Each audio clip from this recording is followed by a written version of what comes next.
Hello students, welcome and welcome back to my channel. आज हम discuss करने वाले हैं आपकी बीए थर्ड ईयर की जो बुक है थीम्स इन कॉम्परेटिव पॉलिटिकल थ्योरी, जिस बुक का कोड है PLS 301। उसका यूनिट नंबर 2 का टॉपिक नंबर 2 और लेसन नंबर 5 आता है आपका। वैसे बाल गंगाधर तिलक व्यूज अबाउट स्वराज। तो सबसे पहले डिस्कस कर लेते हैं बाल गंगाधर तिलक जी के बारे में, उनके जीवन परिचय के बारे में।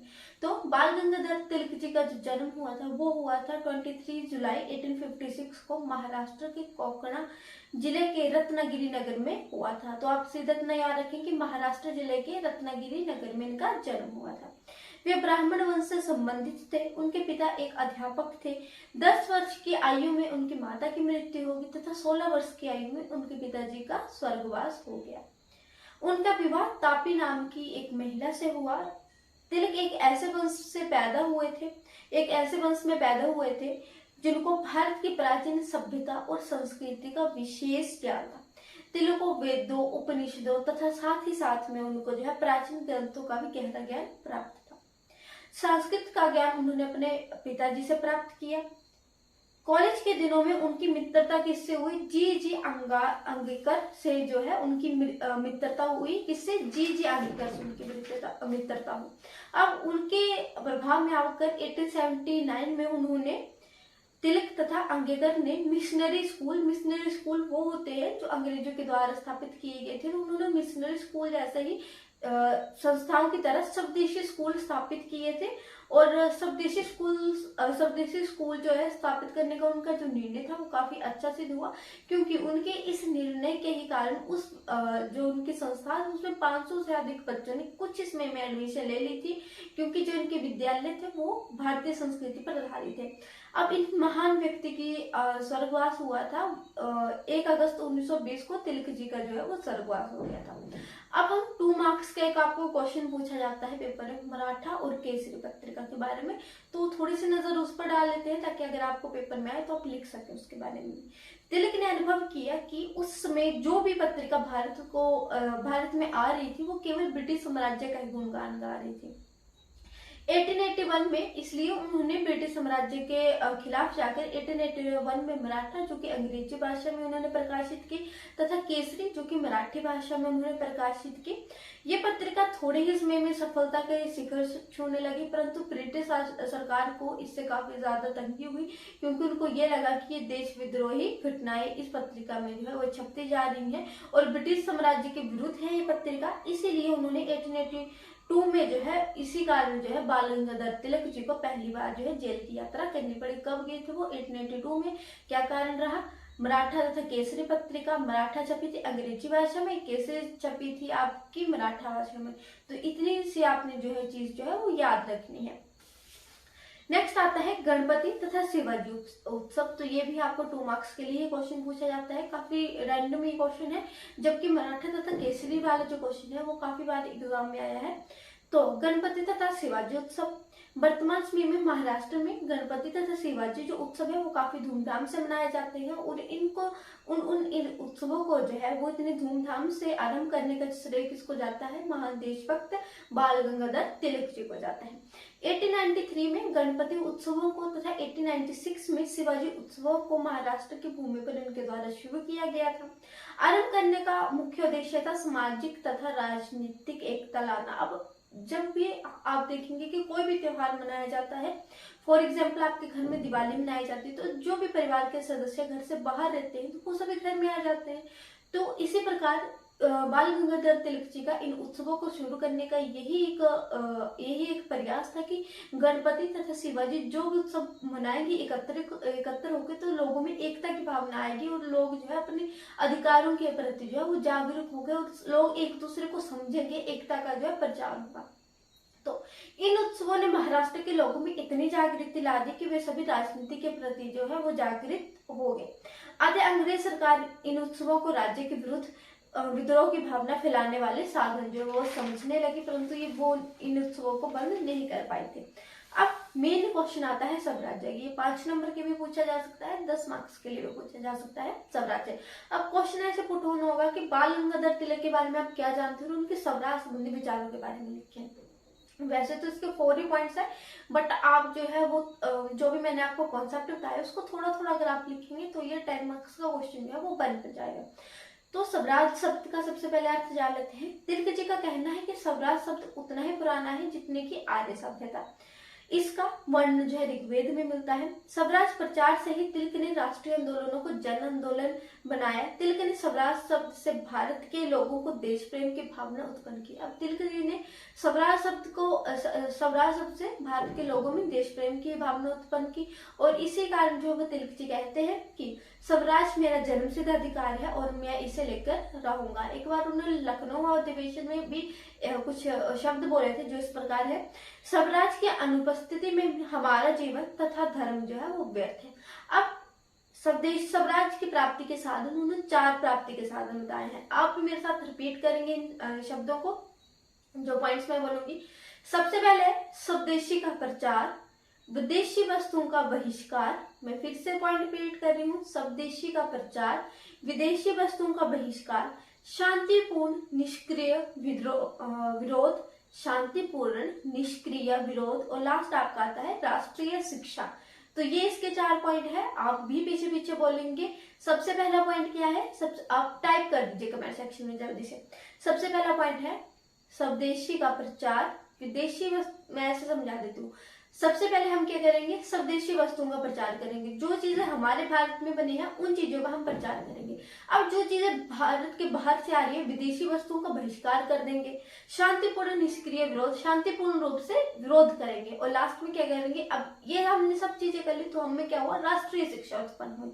तो ये थे आपका स्वराज्य की प्राप्ति के साधन। हम डिटेल में भी पढ़ेंगे, ऐसी कोई बात नहीं है। स्वदेशी का प्रचार, स्वदेशी का प्रचार जो है वो बंगाल के राष्ट्रवादी आंदोलन का बहुत पुराना था। दादा भाई नौरोजी, गोपाल कृष्ण गोखले तथा स्वामी दयानंद सरस्वती ने भी स्वदेशी का प्रचार किया था, परंतु तिलक ने महाराष्ट्र तथा नगर में स्वदेशी का इतना व्यापक प्रचार किया कि प्रत्येक व्यक्ति उनसे बहुत ज्यादा प्रभावित हुआ। तिलक जी ने महाराष्ट्र का ऐसा कोई गांव नहीं छोड़ा था पर उन्होंने स्वदेशी का जो है प्रचार नहीं किया था। तो आप इतना समझ लीजिए कि पहले भी कई नेताओं ने, जैसे दादा भाई नौरोजी आगे आपके, फिर आपके आगे गोपाल कृष्ण गोखले और स्वामी दयानंद सरस्वती, इन्होंने भी स्वदेशी का प्रचार किया था, परंतु जितना प्रचार जो है प्रचार तिलक जी ने किया उतना किसी ने नहीं किया। उन्होंने महाराष्ट्र के ऐसा कोई गांव नहीं छोड़ा जहां पर उन्होंने इसका जो है प्रचार न किया। फिर आपका आता है विदेशी वस्तुओं का बहिष्कार। अब मैंने आपको समझा दिया कि हम स्वदेशी अपनाएंगे, विदेशी वस्तुओं का बहिष्कार करेंगे। तो तिलक ने स्वराज्य प्राप्ति का दूसरा महत्वपूर्ण साधन माना था विदेशी वस्तुओं का बहिष्कार। यह आंदोलन भी बंगाल के विभाजन के बाद आरंभ हुआ था। उनका विश्वास था कि यह आंदोलन भी बंगाल के विभाजन के बाद आरंभ हुआ था। उनका विश्वास था कि बहिष्कार के बिना स्वदेशी की चर्चा करना निरर्थक है। यदि हम स्वदेशी वस्तुओं का प्रचार करना चाहते हैं तो यह जरूरी है कि विदेशी वस्तुओं का बहिष्कार किया जाए। अब अगर आप स्वदेशी चीजें अपनाएंगे तो अपने आप विदेशी वस्तुओं का बहिष्कार होगा। अगर हम कोई एक चीज अपना रहे हैं, फॉर एग्जाम्पल पतंजलि की चीज अपना रहे हैं और कोई आ गया आपके non Indian product, China made आ गए, अब आप चाइना मेड के प्रोडक्ट का जो बहिष्कार कर रहे हैं तो वो हो गया विदेशी वस्तुओं का बहिष्कार। और पतंजलि के फॉर एग्जाम्पल, मैं एग्जाम्पल दे रही हूँ, पतंजलि के प्रोडक्ट अपना रहे हैं तो वो हो गया स्वदेशी वस्तुओं का प्रचार, या स्वदेशी वस्तुओं को अपनाना। फिर आता है थर्ड पॉइंट, शांतिपूर्ण निष्क्रिय विरोध। तिलक जी ने स्वराज प्राप्ति के लिए केवल स्वदेशी प्रचार तथा बहिष्कार तक ही अपने साधन सीमित नहीं रखे, बल्कि उन्होंने ब्रिटिश शासन का शांतिपूर्ण निष्क्रिय विरोध करने का भी उपदेश दिया। तिलक जी का अन्य साधनों की अपेक्षा निष्क्रिय विरोध पर अधिक विश्वास था, परंतु उनका विरोध सक्रिय न होकर निष्क्रिय था। लास्ट आपका पॉइंट आता है राष्ट्रीय शिक्षा। उनका विश्वास था कि यदि शिक्षा में के माध्यम से भारतीयों में नैतिक चरित्र को ऊंचा किया जाए तो भारत शीघ्र ही स्वराज प्राप्ति कर सकेगा।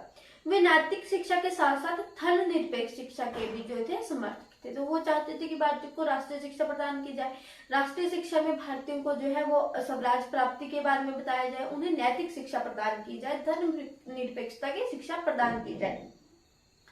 तो ये थे आपके स्वराज प्राप्ति के साधन जो तिलक जी के द्वारा बताए गए थे। अब हम पढ़ते हैं तिलक जी के मुख्य राजनीतिक विचार क्या थे। ये वाला क्वेश्चन भी काफी ज्यादा इंपॉर्टेंट है। अगर आपको पेपर में तिलक जी के बारे में क्वेश्चन आ जाता है, उनके राजनीतिक विचार आ जाते हैं, तिलक जी के क्या विचार थे राजनीति के बारे में, उनके खुद के क्या विचार थे, तो आप इन चीजों को लिख सकते हैं। इसमें मैंने सब कुछ ऐड ऑन किया है। सबसे पहला पॉइंट आता है, आप स्क्रीनशॉट ले लीजिए इसका, हम सीधे पॉइंट की तरफ चलते हैं। राष्ट्रों की स्वतंत्रता का समर्थन। सबसे पहले तिलक जी का क्या मानना था कि व्यक्तिगत स्वतंत्रता तब तक संभव नहीं है जब तक व्यक्ति को जो है वो राष्ट्रों की स्वतंत्रता ना मिल जाए। तो उनका कहना था, तिलक पर विल्सन के राष्ट्रीय आत्मनिर्णय के सिद्धांत का प्रभाव पड़ा। किसके? विल्सन के आत्मनिर्णय सिद्धांत का जो है प्रभाव पड़ा। अब क्या था राष्ट्रीय आत्मनिर्णय? राष्ट्रीय आत्मनिर्णय मैं ऐसे समझा देती हूँ, वर्ड का एक्सप्लेनेशन। राष्ट्रीय आत्मनिर्णय होता है कि राष्ट्र का स्वयं निर्णय लेना, राष्ट्र के व्यक्तियों का स्वयं निर्णय लेना, बाहरी शक्ति का निर्णय नहीं लेना। आत्मनिर्णय क्या हुआ? हमारे द्वारा हमारा खुद का कोई निर्णय लेना हुआ आत्मनिर्णय। और राष्ट्रीय आत्मनिर्णय क्या हुआ? किसी राष्ट्र का स्वयं के प्रति आत्मनिर्णय लेना। आपको समझ आ गया होगा। तो विल्सन का सिद्धांत ये कहता है कि विश्व में प्रत्येक राष्ट्रीयता के लोगों को स्वतंत्रता का अधिकार प्राप्त हो और कोई राष्ट्र दूसरे राष्ट्र पर परतंत्र न बनाए। तिलक ने इस सिद्धांत को भारत में लागू करने की मांग की थी। तो आप ये इजिली लिख सकते हैं कि इस आत्मनिर्णय के सिद्धांत को, राष्ट्रीय आत्मनिर्णय के सिद्धांत का उन्होंने समर्थन किया, जो कि विल्सन के द्वारा दिया गया था। फिर आता है व्यक्तिगत स्वतंत्रता पर तिलक के विचार। अब व्यक्तिगत स्वतंत्रता पर भी तिलक ने विचार प्रस्तुत किए। तो तिलक का कहना था कि तिलक व्यक्ति व एक राष्ट्र के विकास के लिए व्यक्तिगत स्वतंत्रता को काफी महत्वपूर्ण मानते थे। तिलक के अनुसार व्यक्तिगत स्वतंत्रता के बिना व्यक्ति का सामाजिक, आर्थिक एवं राजनीतिक विकास संभव नहीं है। इसलिए उन्होंने ब्रिटिश शासन का खुलकर विरोध किया। इसलिए उन्होंने कांग्रेस के लखनऊ अधिवेशन में एक बार कहा भी था कि स्वराज्य मेरा जन्मसिद्ध अधिकार है और मैं इसे लेकर रहूंगा। कौन से अधिवेशन में? लखनऊ अधिवेशन में कहा था कि स्वराज्य मेरा जन्मसिद्ध अधिकार है और मैं इसे लेकर रहूंगा। तिलक के राष्ट्रवाद की अवधारणा। थर्ड पॉइंट आता है, तिलक के राष्ट्रवाद की अवधारणा। स्टूडेंट्स, पॉइंट आपने जरूर याद रखने हैं। अगर आपको पॉइंट याद है तो आप उससे रिलेटेड इजिली लिख सकते हैं कि मैंने आपको समझा दिया है, बस आपने सिर्फ और सिर्फ पॉइंट लर्न करने हैं। तो तिलक की राष्ट्रवाद की अवधारणा। राष्ट्रवाद से अभिप्राय है राष्ट्र की जनता अपने राष्ट्र के प्रति त्याग, बलिदान, समर्थन, बलिदान संपन्न की भावना का होना। तिलक भी राष्ट्रवाद की भावना का प्रबल समर्थन करते थे। उनका विश्वास था कि सच्ची और स्वस्थ राष्ट्रीयता केवल भारतीय संस्कृति और मूल्य से ही व्यक्ति को प्राप्त हो सकती है। अब मैं एक लाइन बताऊंगी, उससे आपको और अच्छे से समझ आएगा। तो तिलक जी कहते थे कि राष्ट्रवाद की भावना के प्रचार हेतु उन्होंने मराठा तथा केसरी 2 पत्रिकाओं भी निकाले। तो तिलक जी का क्या मानना था? अगर व्यक्ति अपने राष्ट्रवाद की अवधारणा का, अपने राष्ट्र के प्रति प्रेम, बलिदान की भावना रखेगा, तभी तो जो है व्यक्ति देश प्रेम के प्रति जागरूक होगा, तभी राष्ट्र का विकास हो सकता है। अगर व्यक्ति में राष्ट्रवाद की भावना नहीं होगी, अपने राष्ट्र के प्रति प्रेम नहीं होगा, तो भारत कभी भी आजाद नहीं हो सकता है। इसी के लिए उन्होंने क्या किया था? उन्होंने 2 पत्रिका निकाली थी, मराठा और केसरी। और मराठा और केसरी निकालने का सबसे महत्वपूर्ण उनका उद्देश्य क्या था कि ब्रिटिश सरकार के द्वारा जो भी पत्रिकाएं भारत में आ रही थी, उनका केवल और केवल ब्रिटिश सरकार के ही गुणगान किए जा रही थी, उनकी कोई भी नकारात्मक पक्ष नहीं बता रही थी। परंतु जो उनकी पत्रिकाएं आई मराठा तथा केसरी, उन्होंने देश प्रेम की भावना लेकर आई हो और उन्होंने ब्रिटिश सरकार के न केवल सकारात्मक पक्ष को बताया, साथ ही साथ में उसके नकारात्मक पक्ष पर भी जो है वो दृष्टि प्रदान की। नेक्स्ट आता है आपका अधिकारों पर विचार। अब तिलक जी ने अधिकारों पर भी विचार अपने प्रस्तुत किए हैं। तो तिलक जी का कहना ही था कि भारतीय अधिकारों की मांग कर सकते हैं। तिलक जी के अनुसार अधिकारों की मांग करना कोई राष्ट्रद्रोह नहीं है, कोई राजद्रोह नहीं है, हम अपने अधिकारों की मांग कर सकते हैं। इसके विपरीत अधिकारों की मांग करना हर एक का परम धर्म है। जो अधिकारों की मांग नहीं कर सकता वो राष्ट्र की सेवा भी नहीं कर सकता। अधिकार राष्ट्र के लिए अधिकार के लिए आवश्यक है, राष्ट्र के अधिकार के लिए आवश्यक है। अब तिलक जी का मानना था कि हमें अधिकारों की मांग करनी चाहिए। ब्रिटिश सरकार से अगर उस समय ब्रिटिश सरकार से अधिकारों की मांग की जाती थी तो ब्रिटिश सरकार बोलती थी ये तो राजद्रोह हो गया जी, राजविद्रोह हो गया। तो तिलक जी कहते हैं कि अपने अधिकारों की मांग करना कोई राजविद्रोह नहीं हुआ, हम अपने अधिकारों की मांग कर सकते हैं। ऐसा जरूरी नहीं है कि अगर व्यक्ति अपने अधिकारों के अपने लिए लड़ रहा है तो वो राष्ट्रद्रोह हो गया। तिलक जी का ये भी कहना था कि अगर हम अधिकारों की मांग नहीं कर सकते तो हम राष्ट्र की सेवा भी नहीं कर सकते हैं। नेक्स्ट आपका आता है आत्मनिर्णय के सिद्धांत का समर्थन। हमने पीछे भी जस्ट सेकंड जो पॉइंट था उसमें भी फर्स्ट जो पॉइंट था उसमें भी यही चीज पढ़ी, पर ये थोड़ी सी डिफिकल्ट सॉरी थोड़ी सी अलग आ जाती है। तो तिलक एक सच्चे प्रजातंत्रवादी थे। उनका लोकतंत्र के मूल्य में असीम विश्वास था। वे आत्मनिर्णय के सिद्धांत के महान समर्थक थे।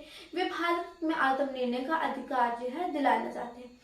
तिलक जी का विचार था कि हर एक देश को अपनी इच्छानुसार सरकार बनाने तथा उनका अपनी इच्छानुसार जो है संचालन करने का जो है अधिकार है, और किसी भी अन्य देश को उस पर जो अपनी इच्छा लादने का वैधानिक अधिकार नहीं है। इस प्रकार तिलक को साम्राज्यवाद का जो है वो कट्टर विरोधी थे। तो तिलक जी किसके विरोधी थे? साम्राज्यवाद की। यह वाला पॉइंट काफी इजी है। फिर आता है तिलक के अनुसार स्वराज्य प्राप्ति के साधन। ये हमने पीछे भी पढ़े और अब भी हम थोड़ी सी नजर डाल लेते हैं कि आपको समझ आ गए होंगे। तो स्वराज्य प्रचार से ही तिलक ने राष्ट्रीय आंदोलन को जन आंदोलन बनाया। तिलक ने स्वराज्य शब्द से भारत के लोगों में देश प्रेम की भावना उत्पन्न की। उनका कहना था कि स्वराज्य की अनुपस्थिति में हमारा जीवन जो है जीवन तथा धर्म जो है व्यर्थ है। अब स्वराज्य प्राप्ति के उन्होंने 4 साधन बताए। अब सभी जो है जल्द से कमेंट कर दीजिए ताकि मेरे को ये पता लग जाए कि आपको लर्न हो गए। मैं भी रिपीट कर रही हूँ। स्वदेशी वस्तुओं को अपनाना, विदेशी वस्तुओं का बहिष्कार, शांतिपूर्ण निष्क्रिय विरोध, लास्ट आपका आता है राष्ट्रीय शिक्षा। स्वदेशी का प्रचार, विदेशी वस्तुओं का बहिष्कार, शांतिपूर्ण निष्क्रिय विरोध, राष्ट्रीय शिक्षा। अब लास्ट आता है क्रांतिकारी और हिंसावादी। अब कुछ विचारकों ने बाल गंगाधर तिलक को जो है हिंसावादी कहा है। लोकमान्य तिलक ने राजनीति उग्रवाद का पोषण करते हुए हिंसा तथा क्रांति को कभी भी प्रोत्साहन नहीं दिया है, परंतु तिलक जी ने कभी भी हिंसा को प्रोत्साहन नहीं दिया है।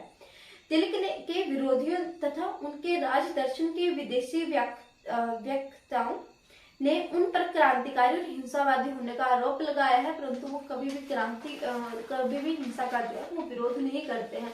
हाँ, उनका जो स्वराज्य प्राप्ति के जो साधन थे या हम कहें भारत को आजाद करने के लिए जो भी उनके विचार थे वो थोड़े उग्र थे, परंतु हम उनको हिंसावादी का टाइटल नहीं दे सकते। तो ये था स्टूडेंट आपका यूनिट नंबर 2 का टॉपिक नंबर 2, बाल गंगाधर व्यूज अबाउट स्वराज। अगर आपके लिए मेरी वीडियो थोड़ी भी हेल्पफुल रहती है, मेरे एफर्ट थोड़े भी हेल्पफुल रहते हैं, तो प्लीज वीडियो को लाइक कीजिएगा, चैनल को सब्सक्राइब कीजिएगा और अपने फ्रेंड के साथ शेयर करना ना भूलें। ये जो सारी आपकी बुक है थीम्स इन कॉम्पिटिटिव पॉलिटिकल थ्योरी, उस बुक से रिलेटेड जो भी वीडियो मेरे चैनल पर प्रोवाइड होंगी, मीन्स मैं पूरी बुक ही कवर करवा रही हूँ वैसे तो उनका लिंक आपको डिस्क्रिप्शन बॉक्स में, और ये जो नोट्स है उन सभी का PDF आपको जो है वो डिस्क्रिप्शन बॉक्स में प्रोवाइड कर दिया जाएगा। Thank you.